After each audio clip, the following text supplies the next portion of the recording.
Stephen Downward, Schools Team Lead. Dr. Brian Murray, Consultant Psychologist and Clinical Lead. Natalie Cellamare, Wellbeing Solutions Manager. Andrea Chambers, Chief Executive Officer.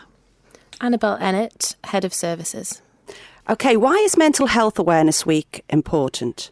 So Mental Health Awareness Week is very important because it helps people to be able to talk about how they're feeling and use the words that go with that. So if someone is feeling low or feeling anxious, that they're able to say the words that actually convey that that's a difficult time for them at the moment, and then it's a way for everybody to get involved in talking about that, as we know that mental health affects everyone. Yes, it's a really good platform to, empower people in that particular week. Like, we want to do it every day, but that week is a really good platform to elevate the awareness around mental health. Yeah, and from the charity's perspective, it gives us a chance to talk about the work we're doing every day. Yeah, I think for me, it's a new platform to be able to talk about mental health. Obviously, we're going in and doing sessions in the various different services we provide, but to do it in a more fun and engaging and interactive way, you're actually reaching people that we wouldn't necessarily reach through our normal services, which I think is great. I think in schools as well, we've obviously seen an increase in number of referrals, and this week just allows us to talk about it, but also as well, like Annabel said, we can do some initiatives that are a little bit more fun and a little bit more engaging, and actually bring that awareness because, the service is so important. So, yeah. The theme this year is anxiety. What does that actually mean? How do we recognise it? And does anxiety affect some types of people more than others?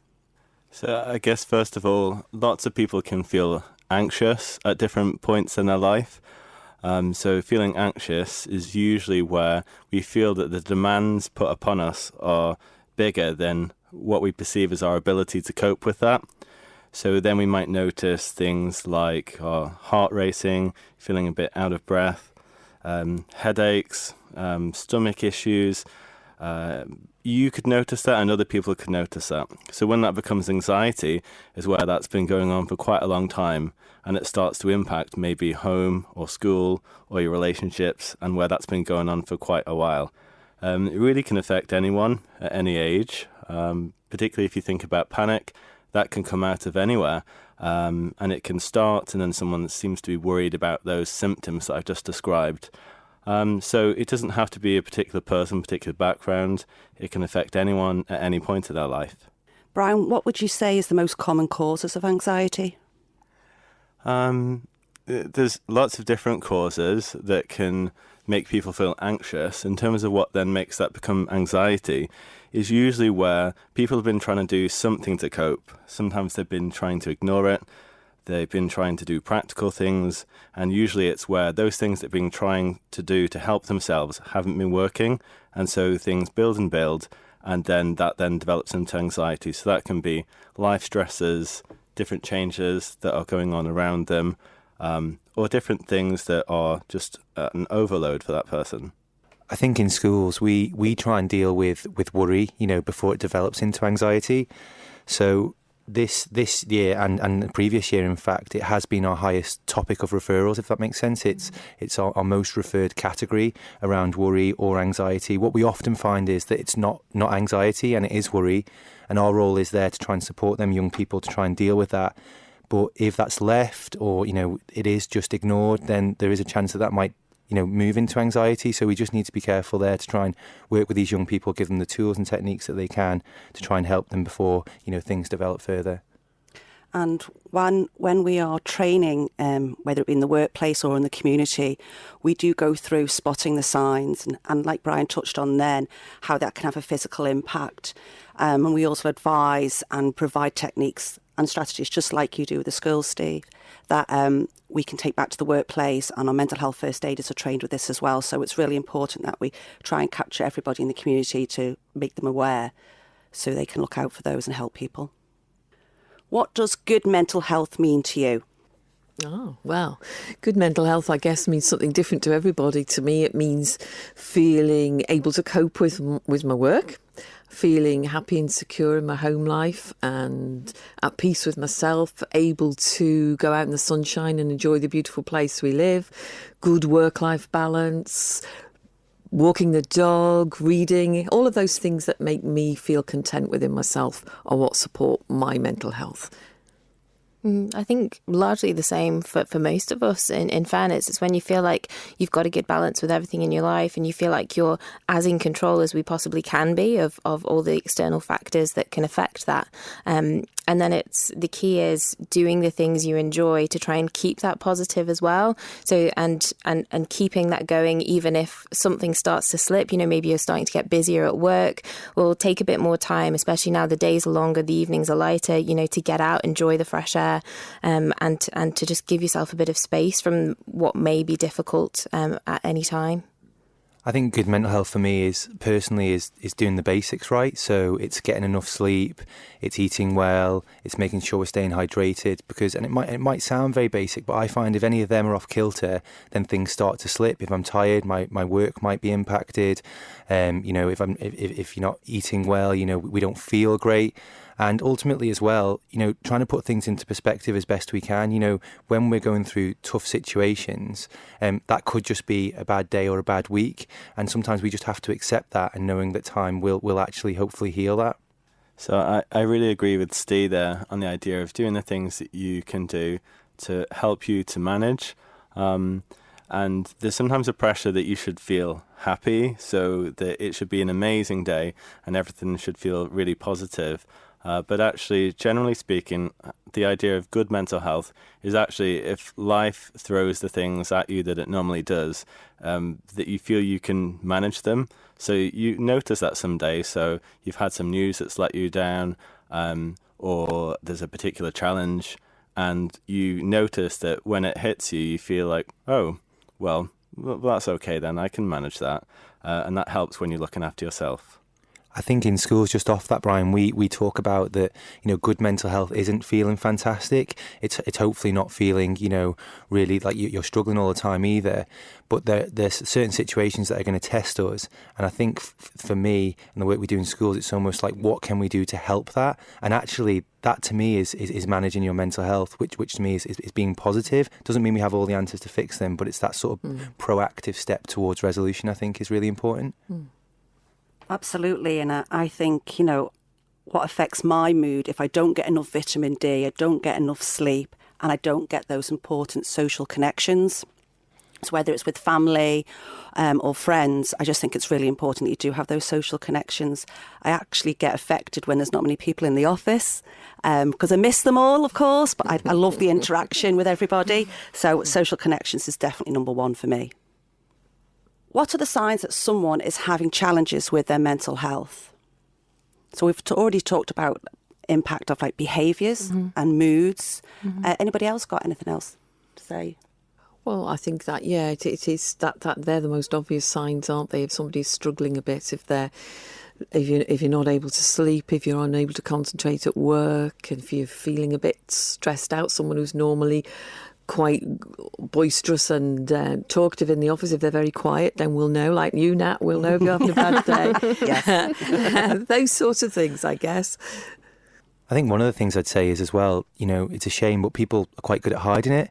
So as well, we have to be careful that, yes, there are signs, but actually I think people can be struggling, but they can put that front on. Overcompensate. Overcompensate. And I think, and it's something that we've been trying to do over the years is obviously, break that stigma. But actually there is hopefully, we're moving into a culture where people feel that they can talk about it, even if they can potentially not show that, if that makes sense. There is a pressure on us all as well, isn't there, to be at our best all the time.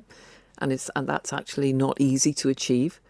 One of the things that I've noticed that's come along during the TikTok era is that people talk about having high-functioning anxiety or high-functioning depression, and it's often seen as, in a way, a positive thing or an ability of someone to mask what's really going on for them.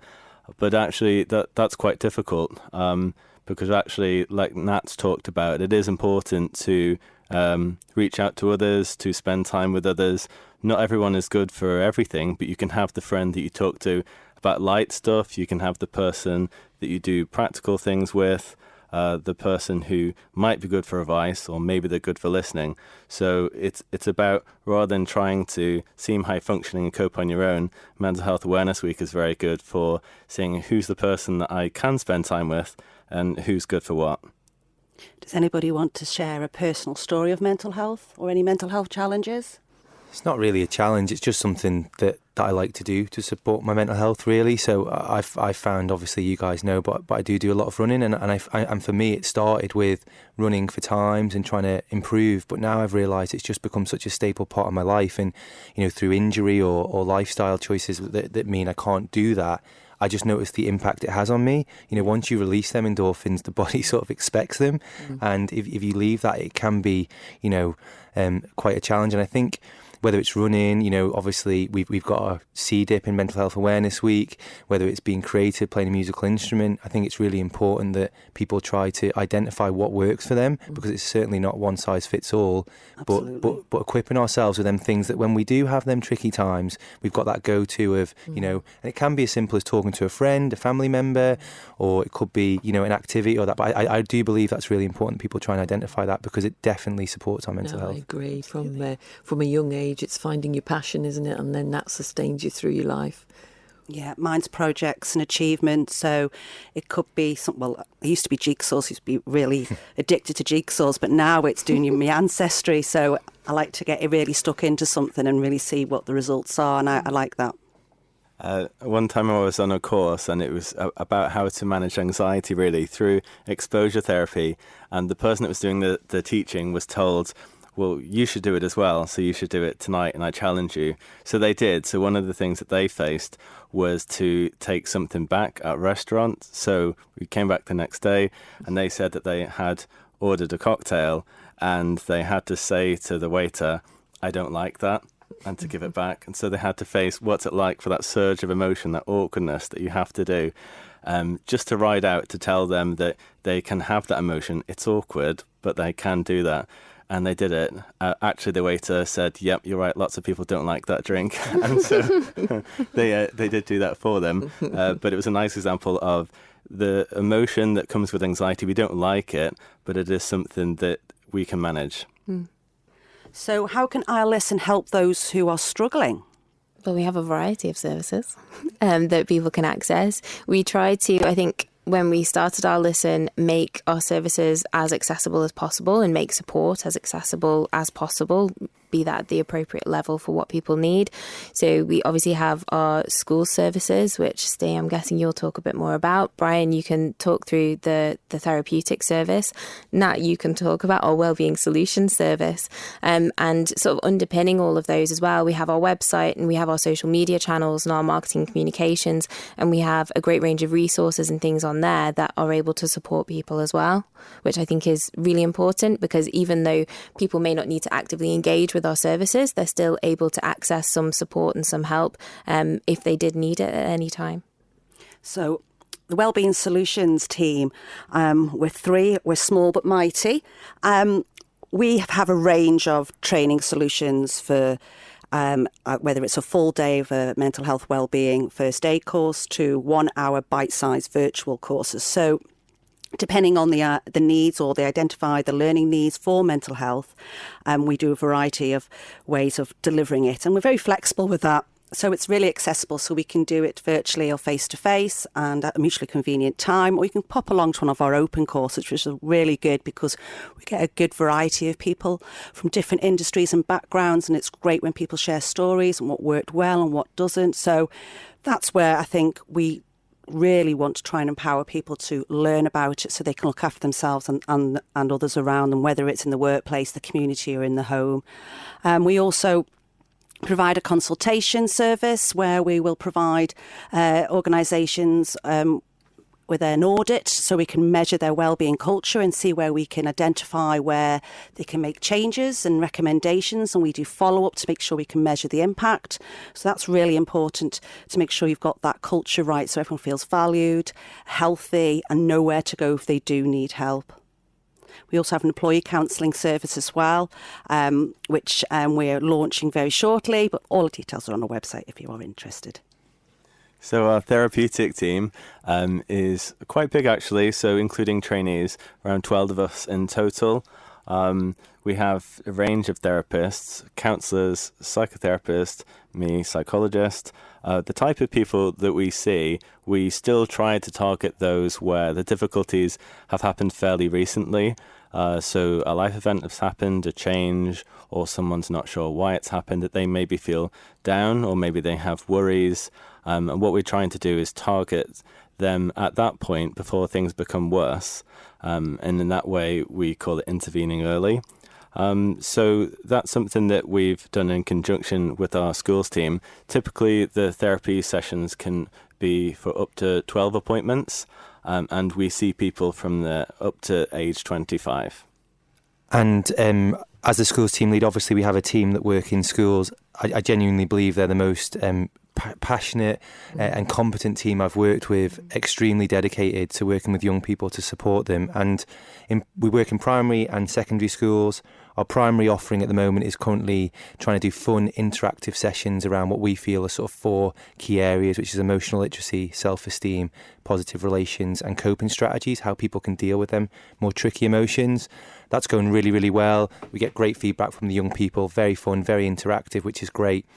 In secondary schools, we basically have 2 services, if you like, within that secondary school offering. The first is where we do classroom sessions, workshops, drop-ins or group work. And the idea around that is to try and work with these young people when potentially they don't really need them skills. We're trying to equip them now so that when things are needed, they've got them there. But then we also have our one-to-one listening service as well. So that's where a referral can be made into ourselves. We will then assess that young person and then work with them between sort of 4 and 6 sessions on sort of low-level CBT techniques to try and figure out what that goal is and work with them to do that. One of the things we have introduced and expanded on is our drop-ins. So, you know, as an offering, we know that working with young people is at the heart of what we do. But actually, we do have parents, we do have carers, we do have teachers that we feel that if we can support them, then there's a more chance of a positive outcome for that young person. So we have drop-ins twice a month, one in Castletown, one in Douglas, and they're a great opportunity to come and see Brian and his team as senior therapists and have that face-to-face interaction, because often a parent or a teacher just needs a conversation to be able to move forward, or if they do need our service or another service, we can provide that support or signpost to where they need to go.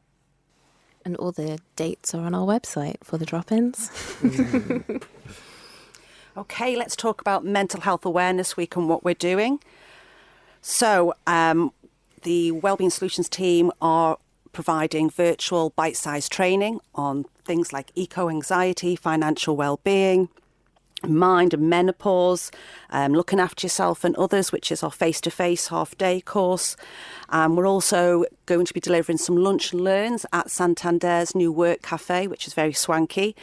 So if you are around between 12 and 1 on Tuesday and Thursday, we will be there, and come and see us and learn something about mental health.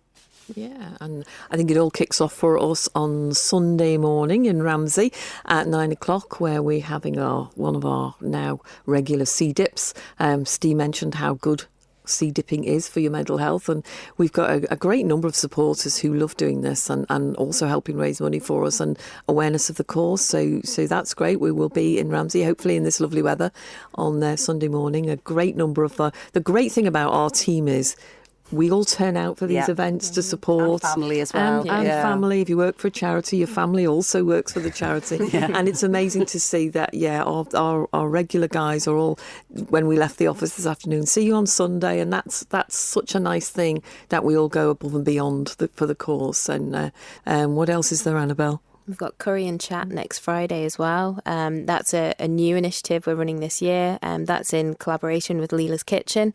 And they are a lunchtime session, a dinner session being held at St Matthew's Church Hall in Douglas. And again, all details on how to book that is on our website. It's going to be a great event and something completely new for us. So come along and join. It's going to be great.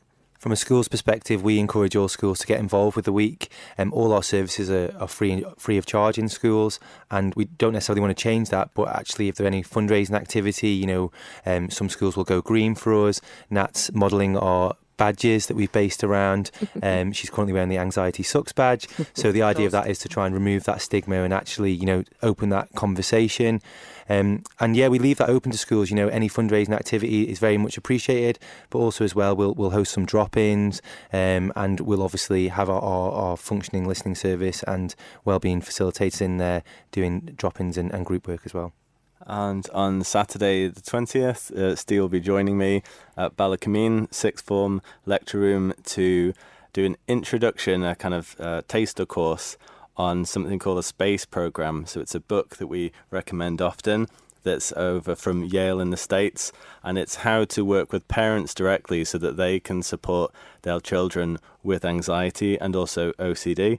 So it's a chance for them to know more about the theory, some tips of how they can get started, and if they want to, they can sign up to be one of the first to join our course. And to sign up from that, it is on our website. So if you go to our website, there's a banner at the front. Click on that. It's free of charge, and it's been really well received so far. So we're really looking forward to that. Yeah, and website is www.iListen.im. There is lots of organisations out there that really support us, and there's lots been in touch with us, and they're doing bake sales, they're wearing something green. So we really are appreciative of everything that everybody does for the charity, and it all goes in that pot to help people with mental health struggles. I think one of the important things about Mental Health Awareness Week, it's really great to be out there with the public and looking at new ways to do things and carrying on the services, getting them to more people. But one of the most important things from Mental Health Awareness Week for us as a charity is fundraising. The fundraising and support of the community and businesses is so important to us, and it is literally what keeps us going and keeps our services available for the Isle of Man. Our school services are delivered free of charge to the pupils and to the schools as well. They don't pay anything for them. That's to try and make sure that they are as accessible as possible. Our therapy service for under 25s is also provided free of charge for those who need it as well. And as I'm sure people can imagine, that is an expensive service to run, but it's such a vital one. And we're seeing higher referrals than ever at the moment. So we really need to make sure we keep that going. So it's so important that we get the support of the community behind us, and we can't thank everybody enough for the ongoing support we've had since iListen launched. Who typically suffers from mental health challenges?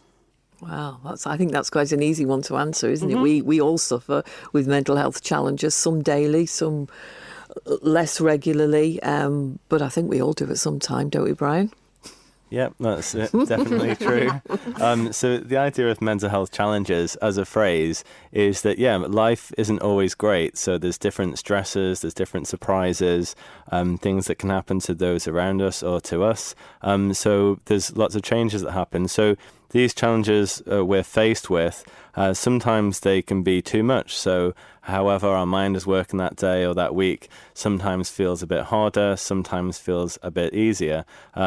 As we all know, it affects everyone. So it's important that people can say it's a tough day, it's a tough week. It's also okay to say, wow, that's been a tough week, but for some reason that was okay. I was able to do that, and that helps as well. I suppose it all comes down to simple things like typical life events. So whether it's the death of a family member or a loss of a job, there's all sorts of things that happen every day in everyone's lives. So we have some good days and we have some bad days, and sometimes we have more than the other, and that sometimes can be the challenge that we're faced. Mm-hmm. And I mean, in schools, one of the sessions that we teach is actually, it can even be the small things that happen in life. You can go to put your cereal out in the morning to have breakfast before you go to school or to work, and there's no milk in to have that. And actually that can be a negatively impactful thing on your day because it throws off the plan that you had in place. So it's, even things that are perceived to be very small can be a challenge, and it's just how we overcome those and adapt and maybe have some toast instead.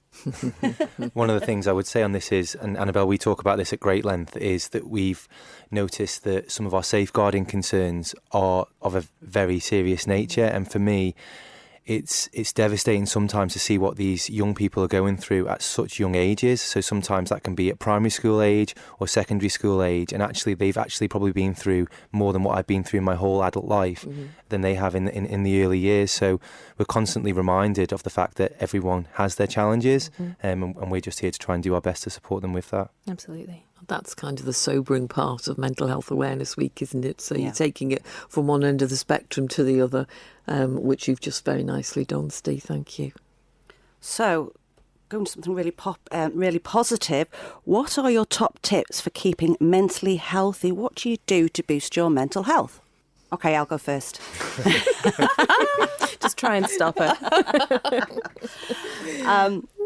Yes, vitamin D is definitely my go-to, and we talk a lot about colours and how they affect you, and obviously greens and blues are really good for our mood. So I stick to, obviously we've got lots of green on the island and blue at times in the sky or in the sea, so walking is really, really good for my mental health. So definitely do that. I love getting out to walk my dog. Very lucky that we live on such a beautiful place where there's so many, amazing places just 5 minutes from our homes. So getting out with him is a lovely thing to do. I'm very lucky that I've got a fantastic family and great group of friends. So spending time with them is really important to me. And from a personal perspective, I love to cook at the end of what might be a difficult week. So cooking and baking, that's kind of where I find a bit of calm at the end of a tough week. And we got to sample those early this week. They were lovely, delicious. I think for me, echoing what Nat said, really, I love being outdoors. I love when the weather's good, like today. Blue skies, out in the hills, by the sea, on the beach, and also what Annabel said. I'm a bit of a pain to be sending lots of voice messages to my friends. I like to stay connected, checking in with my family. It's really important to me, and I think we, just need to try and figure out what it is that supports us, because and keep doing it. Really, I think. So one of the things I think is important when thinking about tips in terms of how to look after ourselves is that everyone is currently doing the best that they can with the tools that they've got. So it's important that when you hear about other tools and tips, you can think, well, I might as well try them. So whether it's an indoor thing or an outdoor thing, a lot of research says that whatever you do, it's better if you can do that with someone. If that someone is also a pet, that also counts. That's good. And we know that improves our symptoms and also improves our relationships. Okay. I think also having a self-audit now and again and a bit of reflection is good. So, look what's going on in your life, what's going good and what's maybe not so going good, and maybe think about how you can improve that and break it down into small chunks so it's more achievable. That's always good. Reflection is always good to see what worked and what didn't work. And I think it changes as well, doesn't it? Yes, because definitely. For me, what works for me right now, if someone told me what I've just said 10 years ago, they'd be like, gosh, you've changed, because our circumstances change, our situations change, we change as people, and it's constantly actually just being open to it, isn't it? Like you said, Brian. So. And also your resilience is different as well, isn't it? And adapting as well. I think even small things like in the summer, this time of year it's great to get out after work and go to the beach, and that's lovely. But actually in December, I don't so much relish going to the beach with my dog because it's raining and it's cold and it's dark. So it's finding other things to do in those times when you may not be feeling so keen to get outside and face the elements. Absolutely. So how can people access our charity services? Well, we've got a website. We have. That's really, really good. Lots of resources on there about all sorts of different subjects for all different ages. So we've got that there, and that's all good. We've got all details of the courses and all the events that we have if you want to get involved. So please visit our website. We also have a schools section as well. So if anyone wants to know more about what we do in schools, please visit our website, and you'll see the schools link. If there are any parents listening and they've got a young person that they think may benefit from, any of our services in schools, they can speak to a teacher or self-refer. All that information is on our website as well. We are also on other media, so we're on LinkedIn, Facebook as well. But if you see us at any of our events, especially if we have a stall, we're happy to talk about what the service is. Lots of the time people tell us, oh, I didn't know you did that, or this is coming up, that's interesting, I didn't know. So if you see us there, then speak to us. And also we have our drop-ins where people can come in, so parents, it's open to teachers as well, can come in and ask for advice. If people are wondering, how worried should I be, we'll tell you. We'll give you some tools and advice to go away with and refer you on to ourselves or to somewhere else if necessary. And of course, we have the old-fashioned telephone, which is 679118, and we have lovely people who answer our phone. It's really important, actually, when you're feeling quite brave enough to reach out to somebody and make a phone call. It's a really difficult thing to do. So we pride ourselves on having the lovely Dawn, Ellie or Brett answering the phone, who will put you in touch with whoever you need to speak to within the service. And just a little comment from me at the end, really. iListen has grown from being a really small charity to a big charity on the island over 3 years. And this amazing team of people, which amounts to about 35, so still quite a small team, is doing some really brilliant work with great passion in the workplace, in schools, just generally with parents and young people. And the thing that makes us very special is we change. If we see the need to change or introduce a new service or react to something that desperately needs to be done, we're brave enough to put ourselves out there and try and put it in place with the right evidence behind it and the right level of professionalism and training to support it. So it makes us a unique service, and all the people around this table are very proud of it, but the whole team there are exactly the same. And if, as Brian said, if you ever come across any one of us, we're only too happy to talk about what we do and be guided by you as to how we can make it better. Agree with that totally. Okay, now let's reveal our song choices that represent different moods and challenges. So my song that gives me energy, Good Friday, feeling vibes, or get on the dance floor vibes is B-52's Love Shack. Yeah, love that. Okay. Yeah. If I'm wanting to decompress on the way to work or from home or going home from work, and think about things, I love the Guns N' Roses song, Patience. You wondered I was going to put something else then, didn't you? Another one where I don't necessarily agree with the lyrics, it's more the melody, and I just find it so soothing and calm, is Hotel California by the Eagles. Absolutely adore that one because it's really long and I've got quite a long drive home, so it's really good. And the song that I have a connection with, and why. Now, the reason why I've got a connection with this song is because it reminds me of a time when my family were all together. When we were younger, Mum and Dad split up years ago, but when we were all together. And I think it was our first family holiday to Torremolinos. So I would have been about 7, 8, and my brother would have been about 3 or 4. I think he was more 3. Anyway, at the time, Joe Dolce had a song called Shut Up Your Face. Now, my mum thought the song was really irritating, so my dad thought it was funny to go out to the shops while we were in Spain to buy it on vinyl, a single vinyl, and brought it home. And we used to play it, and she used to go, "Oh, I can't stand that song," and we'll be all sniggering and laughing. So that was really, really good. So that really connected with that, and I actually played it at my wedding reception just to surprise her. So it just brings back that little funny family fuzzy moment that we had. So yeah, Shut Up Your Face. So my song that makes me happy and that I love to listen to while I'm cooking or walking the dog, sounds like that's all I ever do with my time, is Aretha Franklin and George Michael, I Knew You Were Waiting for Me. I just think it's an amazing song and it just makes me happy every single time I hear it. A song that I listen to when I want to be reflective is one that I have listened to non-stop since it came out, and it's just been sort of constant in my life, is a Bon Iver song called Restacks, and it's just a song that really resonates with me for the lyrics, and I just find the music lovely as well. A calming song for me that I listen to a lot is Keaton Henson, Petrichor. It's just a really nice instrumental song, just some nice piano that I just, if I'm working or anything and I just need a bit of space, I just find it a lovely song to listen to. And a song I really connect with on a deep level. It sounds really cheesy, but it was the song that I had as the first dance at my wedding with my husband, and it's the Black Keys' Walk Across the Water, and it's just a song that has been, again, a constant through our relationship for the last 10 years, and it just reminds me of him and how lucky I am to have a lovely person in my life as well. So I've got the first one in terms of the one that makes me happy or energizes me or definitely boosts my mood. Does not boost the mood of people around me, though, is Saturday's Megamix.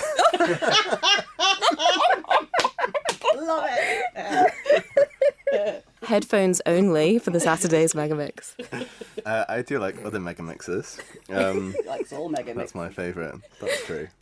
In terms of a song to perhaps be a bit more reflective, I thought this was difficult, but I was thinking about songs that come in movies where it's suddenly very still or something changes, and it might make you feel a bit sad, but it feels like it pulls you in a bit. So that was Everybody Hurts by R.E.M. Great song. Yeah. In terms of one that calms me, I might conjure this song in my head rather than play it. And there's obviously different versions of it as well. So in terms of one that might be calming, Perfect Day by Lou Reed. Great song. And in terms of one that I might connect with on some deep level, is also one that we sung as part of the Rainbow Choir last year with some members of iListen, which is This Is Me from The Greatest Showman. I just think it's a really nice song that when you hear it more, you connect with it more, has different meanings. It's nice for anyone that's maybe felt different from other people for whatever reason, different points in their life. And it was really nice when we sung it together. There was ticker tape, so that was good. Oh, even better. No, I agree with that. It's a great song. I love that too. Fantastic. So I'm going to go with a song that calms me if I'm potentially feeling anxious or nervous is Joni Mitchell, California. Blues, one of my favourite albums. I just love that woman. I think she's got a voice like an angel. And I put that on. It makes me feel good. I sing along in definitely the wrong key. But yeah, I think whenever there's always a time to put that album, that particular song on for me. And yeah, it helps. The one that makes me feel happy and energised, I'm showing my age here, is Leo Sayer, You Make Me Feel Like Dancing. I love that song. Big Leo Sayer fan. The next one is one that makes me feel reflective. Is an instrumental actually, and it's meant to be for guitar, but I love it on brass instrument, and it's Rodrigo's Concerto Dranwith, and which is lovely played on by a brass band. We're a bit of a brass band family, and we had that particular tune played at my dad's funeral, but it doesn't make me feel sad. It makes me feel reflective and think of him. So I do love that piece of music. Calms Me When I'm Anxious is probably my all-time favourite song, which is Bridge Over Troubled Water by Simon and Garfunkel. And the last one is one that connect with on a deep level, is another Eagles song. I think Nat said Hotel California, was mine is Peaceful, Easy Feeling. I love that song, and it has very special meaning to me. It reminds you what amazing songs are out there, doesn't it? When you listen to everything. I used to listen to a lot of Simon and Garfunkel growing up, and I used to love that song. And then Love it. my uncle said to me once, he goes, "Have you heard Elvis's version?" And I listened to it, and I was like, "Yeah, it's not the same. It's not the same." And he said to me once, he goes, "One day you'll get it." Yeah. And do you know what? I probably do now, in a way. Yeah, that's what Brian does with the Saturdays. Yeah, that's what you do, don't you? Got layers. It's really rough. Higher is just such a great song.